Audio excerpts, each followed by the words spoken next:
Venimos de una reunión muy importante y muy productiva y hablamos de la importancia, la fortaleza del tratado comercial con Estados Unidos y Canadá y de la importancia de la inversión extranjera en México y al mismo tiempo de la inversión privada conjugada con inversión pública y el desarrollo del país. Las inversiones en México están seguras y vamos a buscar que el comercio de nuestra región, que es el 30% del Producto Interno Bruto del mundo, siga creciendo. Es el banderazo de salida para la promoción y defensa del Tratado de Libre Comercio de América del Norte, porque vamos a trabajar en equipo. Es el banderazo de salida para un futuro mejor, para la defensa del tratado, para el incremento de las inversiones, como ya lo dijo la presidenta. Y hoy queda ratificado totalmente en voz de la presidenta cuál es la línea de trabajo hacia adelante en México, y es inversión. Por supuesto, es inversión con el compromiso de ética, de hacer bien las cosas y sobre todo de generación de empleo, pero que también de mejores salarios. Buenas noches, gracias por el honor de su sintonía. Esto fue parte de lo ocurrido en Palacio Nacional tras la primera reunión de alto nivel entre líderes empresariales de México y Estados Unidos, en la que Claudia Sheinbaum, la presidenta, dio a conocer que habrá una inversión de más de 20,000 millones de dólares en nuestro país para 2025. Además, se dijo que el encuentro ayudó a despejar las dudas de los empresarios sobre la reforma al Poder Judicial, garantizando certeza para las inversiones. Una de las personas que estuvo presente fue el embajador de Estados Unidos en México, Ken Salazar, en su regreso a Palacio Nacional. Luego de haber sido castigado por el expresidente López Obrador, dijo que la relación comercial entre ambos países va muy bien. Sin embargo, decidió no responder a los cuestionamientos sobre su postura acerca de la reforma judicial. La relación, como lo hablo con Francisco Cervantes y con el US Chamber, es una relación de integración de América del Norte. Eso es el tema de hoy y la realidad es que vamos muy bien como los primeros socios del mundo y es una alegría para mí estar aquí con el equipo de la doctora Claudia Sheinbaum, con ella para darle adelante con todo. Siempre orgullo de venir para acá todo el tiempo y ha sido un honor de la vida mía.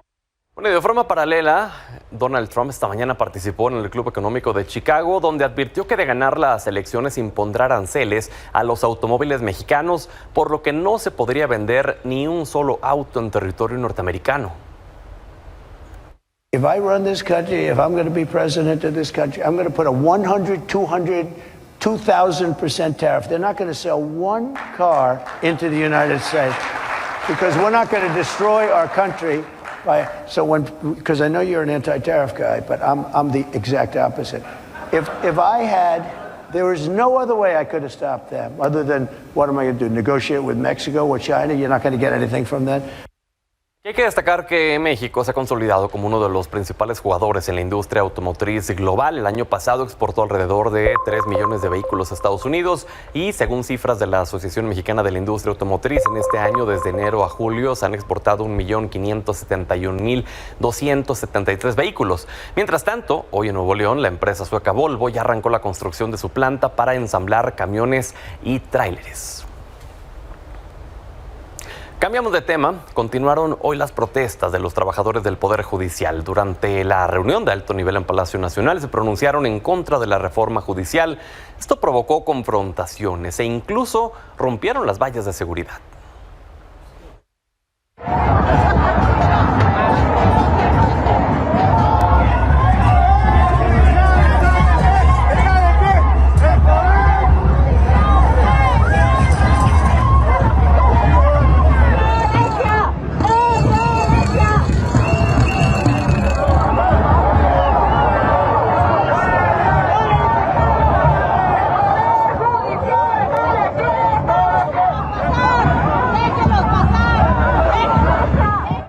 Sobre esta protesta, el presidente del Senado, Gerardo Fernández Noroña, calificó el acto como desesperado y advirtió que no hay poder humano que pueda detener la elección judicial. Por cierto, Esta noche la Cámara Alta avaló la convocatoria para este proceso con 78 votos a favor y 39 en contra. Los cargos a elegir en 2025 serán 9 ministros de la Suprema Corte, 2 magistrados de la Sala Superior del Tribunal Electoral, 15 magistrados de salas regionales, 5 magistrados del Tribunal de Disciplina Judicial, 464 en tribunales colegiados y 386 para jueces de distrito. Para la inscripción se solicitará acta de nacimiento, credencial para votar, título o cédula profesional acreditando la licenciatura en Derecho, historial académico, ensayo de 3 cuartillas justificando los motivos de la postulación. Para los aspirantes a magistrados y jueces también se deberá presentar una constancia de práctica profesional de al menos 3 años en un área jurídica afín a su candidatura. Por cierto, Morena en el Senado presentó una iniciativa para resolver contradicciones en la reforma judicial, la cual reduce de 11 a 9 los integrantes de la Suprema Corte, cuya duración en el cargo será de 12 años. Su presidencia será renovada cada 2 años de manera rotativa. También plantea eliminar las 2 salas en las que está dividida para dejar su operación en sesiones plenarias públicas. Además, se elimina la posibilidad de una pensión vitalicia tras concluir su encargo. Y en la Cámara de Diputados, el líder parlamentario de Morena, Ricardo Monreal, anunció la presentación de otras 10 leyes secundarias de la reforma judicial. Anticipó la expedición de una ley orgánica para el recién creado Tribunal de Disciplina Judicial, estableciendo faltas y sanciones que contemplen incluso hasta la destitución de juzgadores por causas graves en el ejercicio de su función.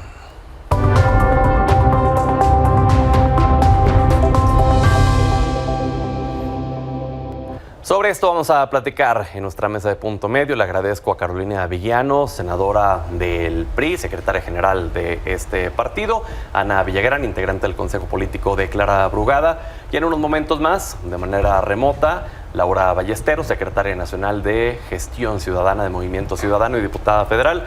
Bienvenidas. Buenas noches. Muchas gracias, Pedro. Hola. Buenas noches, Ana. Hola. Carolina, el PRI decidió no votar en esta convocatoria que hoy se aprobó. ¿Por qué? Sí votamos, pero votamos en contra. Primero porque, hay que decirlo enfáticamente, no es una reforma de justicia. Es una mal reforma judicial. Nosotros creemos que hace falta hacer cosas para mejorar la justicia, pero esto no la mejora en ningún sentido. Porque te voy a poner un ejemplo. 99 de los delitos que se cometen nunca llegan a un juez. Es decir, no tiene que ver con un juez, tiene que ver con las fiscalías. Y las fiscalías no están en la reforma. Y también, debo decir, no están los defensores públicos, que son los que defienden a la gente pobre. No están es decir, no están los operadores de justicia. Entonces, no es una reforma más que judicial, administrativa, no va a solucionar el problema. No está el tema agrario, no está. Esto no va a hacer que las mujeres que tienen hijos desaparecidos tengan justicia, porque no está poniendo el énfasis donde está el problema. Y además, no porque haya elección popular va a arreglar el problema de corrupción. Si hay corrupción, pues hay que denunciarla, y hay que castigarlos. Me parece que esta reforma vamos a perder dinero, porque va a costar. Vamos a perder tiempo que podíamos invertir en discutir una verdadera reforma que realmente ayude a todos, a los niños, a las mujeres, a los pobres, a los indígenas, porque esto no va a hacer que los indígenas que viven en las zonas rurales mejoren la justicia. El acceso a la justicia, ese es el problema. Esto es una vacilada y tampoco va a decidir el pueblo, O sea, quien va a decidir es un comité integrado por el Poder Judicial, Ejecutivo, Legislativo, ese es un filtro. Es el que va a validar. Y luego, esto empezó por una tómbola. Después será el comité. Y después irán a otra tómbola. Y luego los que salgan ahí, ya va a decir quién, van a una elección. Son 5,000 personas aproximadamente.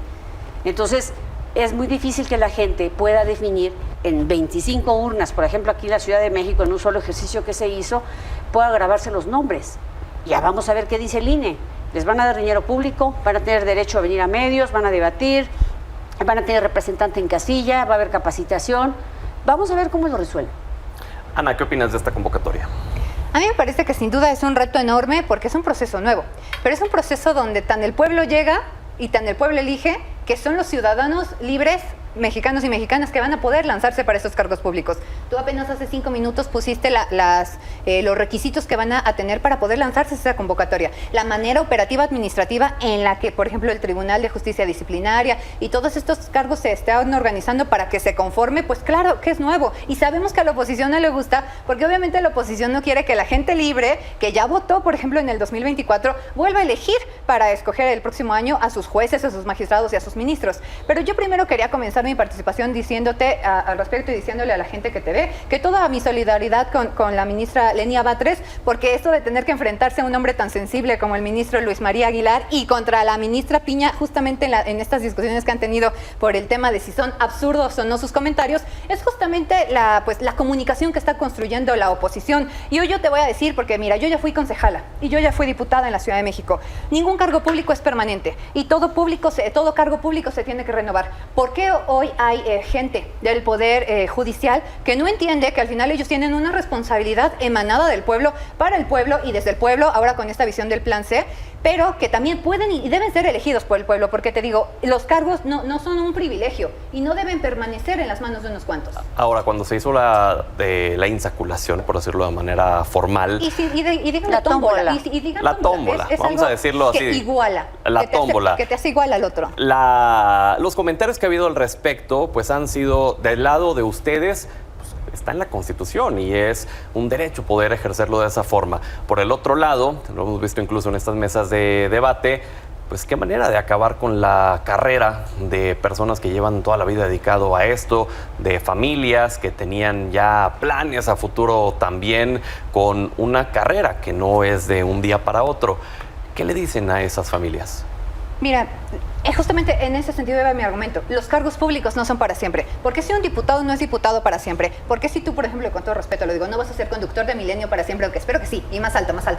Pero me refiero, todos los cargos, la senadora seguramente no va a ser senadora para siempre. Los cargos públicos es algo finiquito. Las presidentas y los presidentes no son presidentes para siempre. ¿Por qué un juez y una ministra y todos estos cargos, un magistrado, van a ser magistrados para siempre? Es decir, sí se preparan y qué bueno. Pero entonces, ¿sabes qué? Yo me puse a reflexionar. Si no les gusta este método que iguala a los participantes mediante la tómbola, que yo no le veo nada de malo, y te lo digo porque yo ya estuve de ese lado, yo los critiqué muchísimo denigrándolos por el tema de la tómbola, pero cuando lo entiendes en términos de que es un igual, entiendes que cuando es en una tómbola, no solo es como por suerte, quizás es por destino, ¿no? Pero lo que voy, no hay ningún factor de privilegio que te obligue o que te permita quedar con ese cargo. Dame un momento nada más para poder continuar con la dinámica y luego regresamos de nuevo para el resto de los argumentos. Caro, ¿quieres responder? Mira, varias cosas. Primero, Ana, el tema del Poder Judicial, como en la profesión de Pedro, es que todos los días te prepares para ser mejor y que seas un profesional. La carrera judicial significa que yo, por ejemplo, fui presidenta de un tribunal, empecé cosiendo expedientes, concursé para una plaza, luego concursé para otra y luego hice esa carrera que muchos están haciendo. No es posible que 30 años de servicio, 20 años de servicio, muchos más a veces, en una tómbola se vayan a la basura. Lo que sí necesitamos es que haya una carrera judicial. El Poder Judicial Federal tiene una carrera y la ha ido mejorando. Los poderes judiciales locales, quién sabe si la tengan. Tendrían que ser 32. Deberíamos hacer una sola que sea, imagínense que públicamente le hagamos examen, que lo puedan ver por internet y que vean qué capacidad tiene, qué temple, y que sepan, si una persona que es juez no tiene un comportamiento ético, pues hay que despedirla. Yo despedí a 2 jueces por corruptos. E incluso uno de ellos me ganó un amparo, porque es muy difícil comprobarles la corrupción, salvo que los agarres con las manos en la masa, como decimos coloquialmente. Claro. Pero lo que importa es que cada día seas mejor. Ahora, cuando dicen, vamos a democratizar la justicia, responde a otra suerte el Poder Judicial. Responde a juzgar, a aplicar la ley. No corresponde, como decía la iniciativa, o dice la iniciativa que presentaron, a entender el tema pluricultural, a entender el tema ideológico. Eso no le toca a un juez. Oye, a nosotros sí nos toca eso. Ser populares no es un juez. Un juez aplica la ley y le puede caer gordo al que le va a aplicar la ley, evidentemente. Claro, Caro, estaba leyendo el comunicado que emitieron hoy más temprano, a las 5:08, en donde decían que no iban a firmar la apresurada convocatoria para la elección de juzgadores y ministros. Así dice. Dándole para abajo en los comentarios, les reclaman mucho el hecho, dice un usuario de X, les dieron el quórum para la tómbola y les llama esquiroles. No, qué bueno que lo mencione. Mire, tengo que decirle a esta persona y a muchas otras, nosotros no les dimos el quórum. Es más, Morena no necesita quórum. Tiene demasiados senadores, incluso 4, 2 del PRD que se llevó, que eran de la coalición nuestra, se llevó a uno que era igual de la coalición, que era del PAN, el mentado Yunes, y desafortunadamente retuvieron a otro de MC en Campeche. Así lograron la vez pasada ganar. No necesitan nuestro quórum, porque además no es quórum constitucional, es una ley ordinaria. Con la mayoría relativa es suficiente. Nosotros entramos a la sesión cuando ya habían iniciado la sesión. No lo pueden iniciar si no hay quórum, para empezar. Tiene que haber quórum para iniciar una sesión.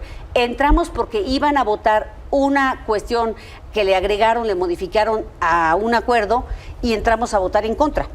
Eso es todo. Y estuvimos presenciando el show que hicieron con la tómbola, pero no participamos en ninguna otra cosa. O sea, no cuando arrancó la sesión ya había el quórum. Nosotros hemos sido firmes, ya, por favor, reconózcanos una, porque realmente es muy difícil luchar contra el sistema y que todo el día te estén diciendo no hay oposición y no hay oposición. Yo les diría, oye, tampoco hay ciudadanos también que sean comprometidos y valientes y tampoco están atentos de lo que hacen sus juzgadores y tampoco están atentos de lo que hacen los legisladores y tampoco están atentos, Pedro, pues, de lo que les toca hacer, y a veces hay medios también que no son independientes. Entonces, nosotros hacemos lo que hacemos.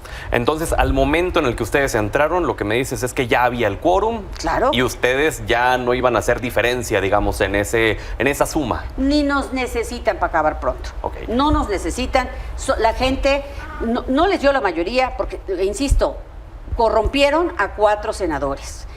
¿Cómo puedes tú combatir la corrupción corrompiendo para comprar votos? Okay. Como lo hicieron en la Cámara de Diputados, con la sobrerepresentación. Todo eso es ilegítimo.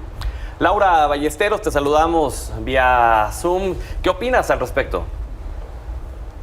Hola Pedro, ¿cómo están? Oigan, primero, muchísimas gracias por la paciencia, por poderme conectar en esta vía. Estuve tratando de salir de la zona de Polanco, 40 minutos nada más para llegar a Reforma. No quiero profundizar en esto, en realidad saben que soy una persona que se ha dedicado a la movilidad toda su vida y pues cada vez esta ciudad está peor. Habiendo dicho lo anterior, qué bueno que también podemos a través de estos medios digitales comunicarnos. Yo quisiera, primero, pues entrar sobre lo que dice mi compañera, la senadora Carolina Villalba.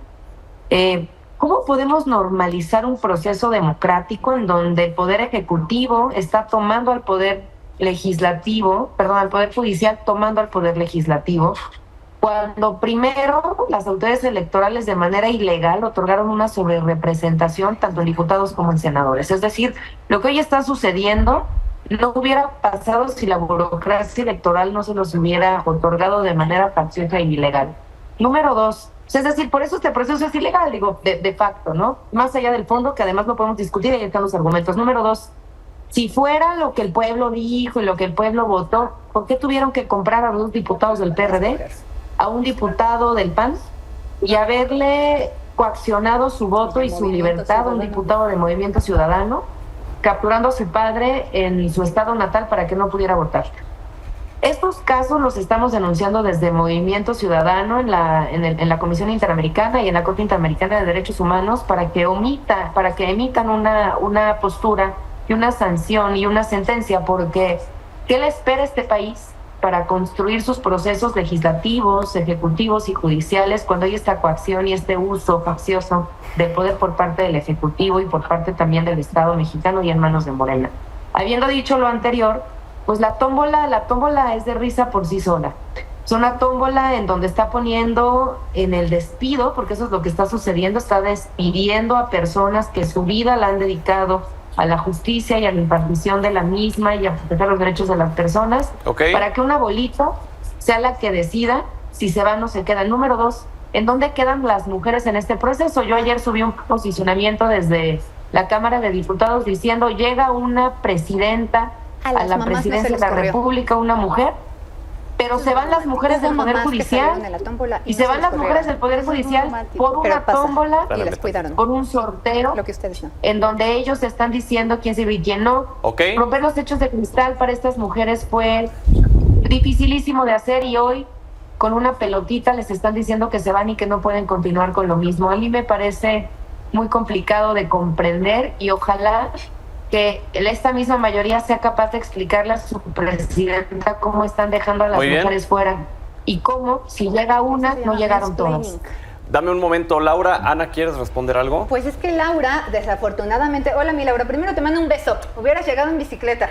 Pero bueno, la otra decirte, seguramente no viste la declaración de Ernestina Godoy, pero ella lo dijo hace 2 días en la mañanera de nuestra presidenta Claudia Sheinbaum. Hubo en esta tómbola, en este buen ejercicio ciudadano donde se igualan con la tómbola, con esta bolita que tú señalas, salieron cargos con mujeres que tienen a su cargo hijos, es decir, que están catalogadas como madres de familia, algunas solteras, algunas sí cabezas de familia, y ellas no participaron en la tómbola, aunque salió su pelota, aunque salió su nombre, aunque salió, digamos, su lugar en el Poder Judicial, ellas fueron apartadas. Entonces, Ernestina Godoy lo dijo. Las madres de familia fueron prioridad en el desarrollo de la tómbola. Entonces, me parece que no solo hay que ver pues nuestras propias redes sociales, hay que observar lo que dicen en las mañaneras del pueblo, porque pues es ahí donde informan la verdad. Y la tómbola, solamente para cerrar esto, no es un proceso que denigra, no es un proceso, porque aquí solo estamos escuchando comentarios clasistas. El proceso de la tómbola iguala a quienes participan, y realmente si quisieran que los cargos se quedaran como estaban, hubieran entonces revisado el perfil de todas las posiciones para ver realmente cuáles fueron sus resultados. Iban a ver que probablemente se hubieran ido más del doble de los que hoy, porque hubieran revisado las sentencias, hubieran revisado a cuánta gente le han fallado, hubieran revisado cuántos años se han enriquecido. ¿Conocen algún juez pobre? ¿Conocen algún ministro pobre? A ver, hablemos una a la vez, por favor, porque si no nos entiende, concluimos y luego vamos contigo. El tema por favor, rápido. El proceso de la tómbola es un proceso democrático que te iguala, se cuidaron a las mujeres, y el Poder Judicial se tiene que cambiar como se cambia cualquier cargo público. Adelante, Carolina. Mira, yo te quiero decir que esto de las mamás, por supuesto, lo reconozco, pero es un asunto muy romántico. Necesitamos hablar de paridad plena, completamente. Realmente eso, cuando se hacen los cambios en el Poder Judicial, se toman en cuenta todas esas cosas, siempre. Por eso existe una planeación judicial, disciplina y todas esas cuestiones. El Tribunal de Disciplina es inquisidor, realmente. Yo creo que sí necesitamos una carrera judicial, necesitamos transparencia en lo que hacen. Muchas veces un juez... El reto de esta etapa es que hoy hay oralidad y tienen que resolver en ese juicio oral rápidamente la situación jurídica del inculpado. Entonces, esa parte es muy complicada. Lo que más le resuena a la gente es el tema delictivo. Y ahí es donde está el problema que te decía. Si solamente 1 de cada 100 delitos llega a las manos de un juez, ¿dónde está el problema? En las 99 que se queda la fiscalía. Entonces, el problema en el caso penal está ahí, pero hay otras ramas del derecho. Esto va a ser muy complejo, porque hay una gran especialización. Así como ser médico tiene una especialización, a veces subespecialidad, así es con los abogados, jueces, magistrados. A veces son cajas, decenas de cajas las que tienen que leer para resolver un expediente. Y lo resuelven mal. Pero estoy hablando yo, Ana. Y luego, a mí me molesta mucho esto que siempre sacan los morenistas de clasistas. Mira, yo soy una mujer blanca, porque mi familia, y eso también les molesta. O sea, yo tengo un prototipo de mi mestizaje y del que me siento orgullosa, ¿no? Este país recibió a mi abuelo migrante, entonces me parece que si visto de un color, si me arreglo de un color, eso es clasista. Yo también tengo derecho a ser yo y como quiera ser. Entonces, eso me molesta que hablen de clasismo. Igualar lo desigual. Senadora, en mi defensa, yo no la ataqué por ser blanca. No, pero lo digo es un discurso general. Clasista, contenido clasista. Pero siempre usted es guapísima. Adelante. Muchas gracias. Mira, siempre no puedes igualar lo desigual. Ahora, tú tienes que escoger a una persona que va a juzgar, que es un acto verdaderamente importante, sublime, o sea, juzgar a otro ser humano. No puede hacerlo cualquiera, tiene que ser una gente que tenga autoridad moral, que tenga ética, que esté preparado. No, es que a ver quién sale en la tómbola. 3 años de tener, cuando alguien tiene 20 años, ¿sabes cuántos años se lleva alguien para ser juez?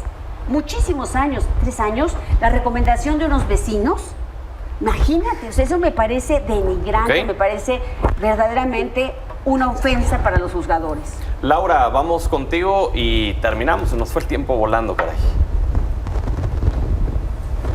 Se nos fue el tiempo volando y ojalá hubiera sido en persona. De nuevo, una disculpa. A ver, primero, yo escuchaba ayer, por ejemplo, en el Pleno, estas discusiones, cuando escuchaba a Morena sobre el mismo artículo dar ciertas sentencias y también argumentos a favor del mismo. Y luego veía el PRI o el PAN haciendo lo mismo. Y nosotros decíamos desde Movimiento Ciudadano que hemos sido siempre la tercera vía. Es el mismo artículo y están diciendo dos cosas completamente distintas. Eso es lo que va a pasar cuando se firmen sentencias, porque los juzgadores, firmadores de sentencias van a ser militantes de Morena. Entonces, no se trata nada más de saber leer la ley, se trata de interpretarla, porque eso es el ejercicio jurídico de cualquier poder judicial. Correcto. Van a tener los lentes guindas sobre la aplicación de la ley. Y lo vieron, o sea, no estamos nosotros vaticinando sobre el futuro, lo vieron en el Congreso. A mí lo que más me preocupa hoy es, primero, que quien hoy vaya a firmar la sentencia de cualquier persona en este país van a ser políticos profesionales de Morena, no abogados de carrera del Poder Judicial. Y número dos, la indefensión en la que dejan a las mujeres, porque me van a perdonar.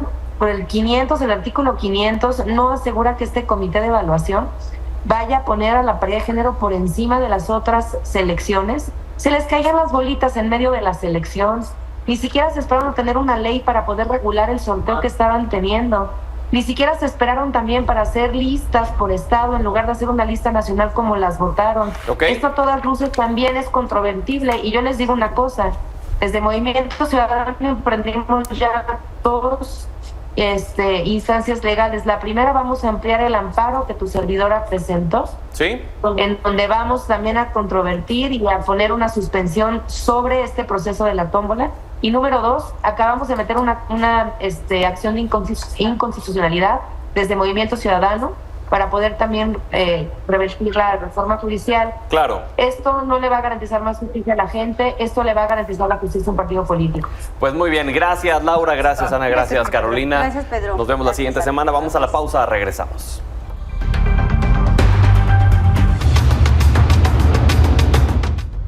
Hola Pedro, muy buenas tardes. Déjenme contarles, en 1790 murió el economista Adam Smith, el de la mano invisible. Y en uno de sus obituarios se afirmaba que su obra más célebre, La riqueza de las naciones, no había sido muy popular. En 2012 se publicó un libro que se llama Why Nations Fail.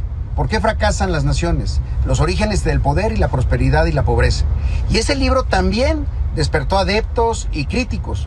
Incluso un premio Nobel, George Akerlof, decía que 200 años después se seguiría leyendo ¿Por qué fracasan las naciones?, como se sigue leyendo La riqueza de las naciones de Adam Smith. Pero bueno, ¿qué hace tan especial esta publicación?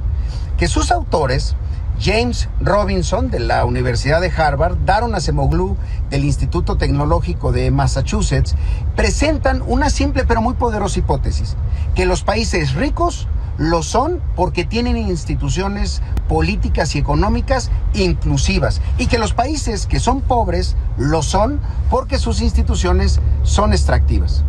En 2013, cuando era yo senador por Chiapas, conocí a James Robinson en una estancia que realicé en la Escuela de Gobierno de Harvard, y ahí le hice un planteamiento, una invitación.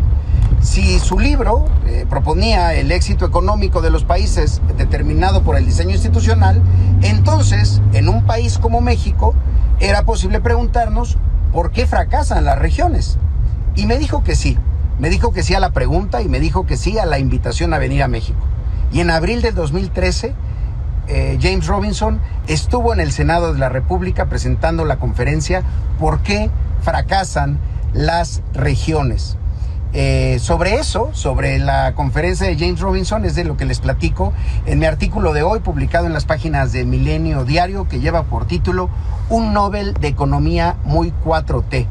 Porque hace unos días Robinson, Acemoglu, junto con Simon Johnson, fueron galardonados con el Premio Nobel de Economía por sus estudios sobre cómo se forman las instituciones y cómo éstas afectan la prosperidad. La noticia, además de que se reconozca a economistas con una visión social, es que aquí, en México, ya habíamos empezado. Espero que lo disfruten y nos comenten. Saludos.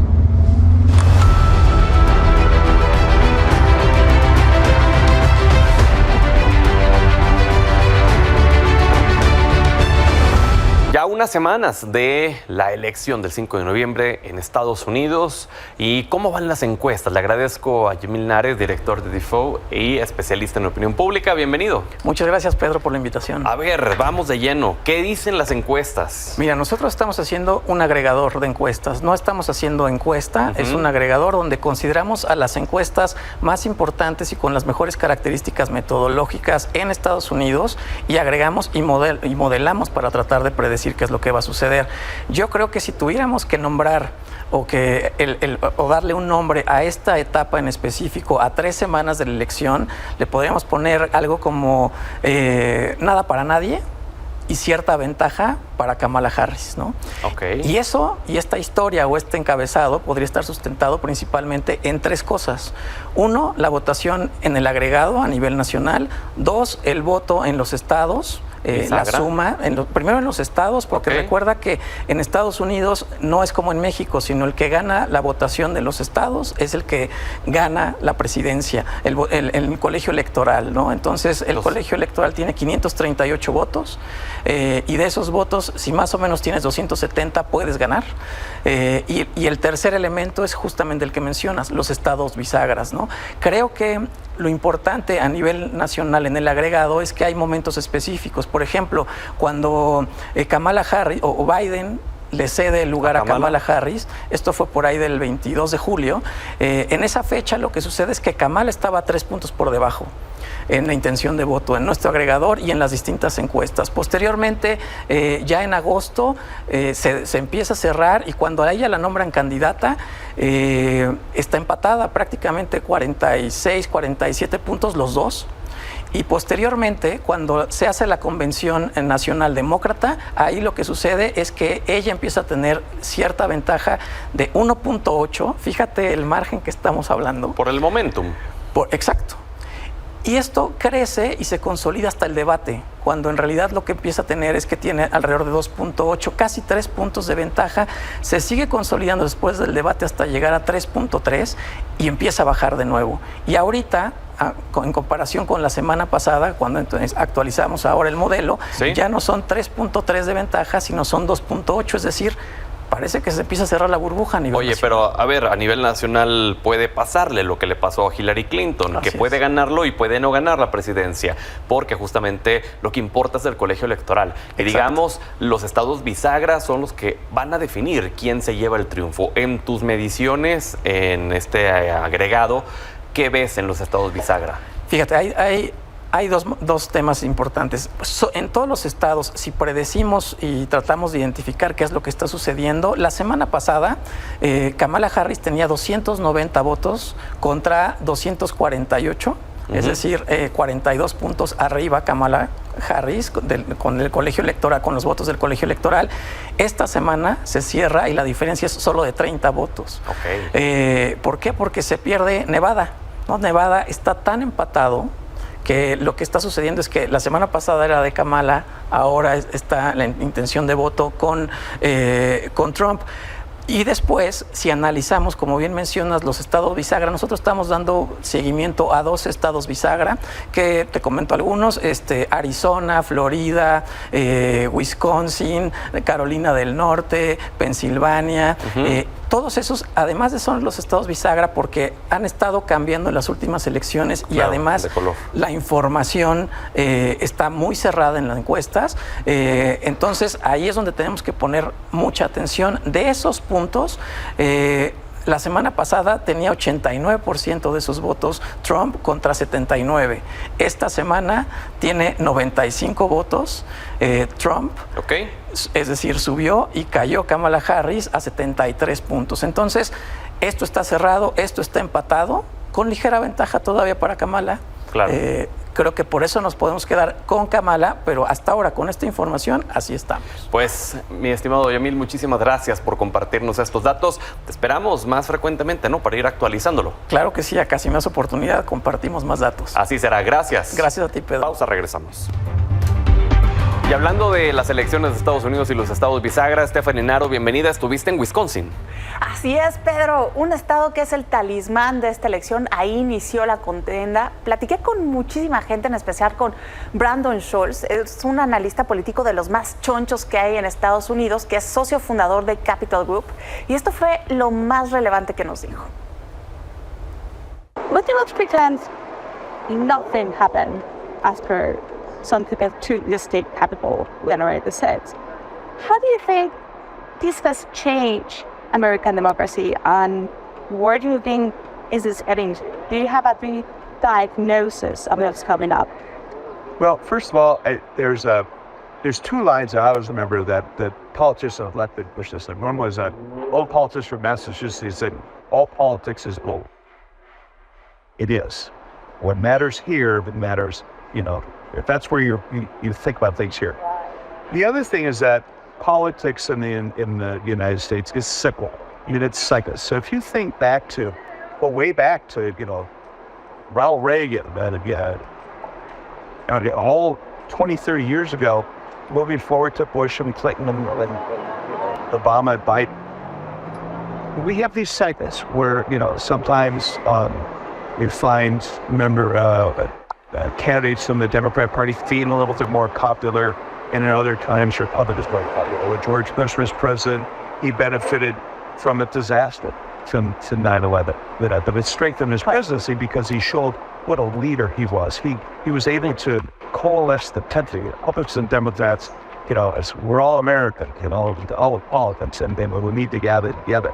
So you find politics, so there's acting to be cyclical. This election cycle, we have two very polarizing candidates, very polarizing, and hurts the people in the middle of the side going to go. 4 years from now, we could have an entirely different situation because we don't know what the candidates are. 4 years in. 4 years ago, when it was Joe Biden and Donald Trump, Joe Biden's campaign convinced all of their supporters, whether they liked Joe Biden or not, to vote against Donald Trump. It wasn't all Joe Biden. It was like, we just can't stand Donald Trump. And so they all voted against Donald Trump, Joe Biden. Great strategy. It worked very well. 4 years before that, Hillary Clinton didn't do that. She didn't have that strategy to try and defeat Donald Trump. In fact, she never came to campaign in this country. Now, if you look at this election, you know how many times Kamala Harris and Donald Trump and J.D. Vance and Walls have been here? Dozens. And they're going to be here 3 or 4 days a week.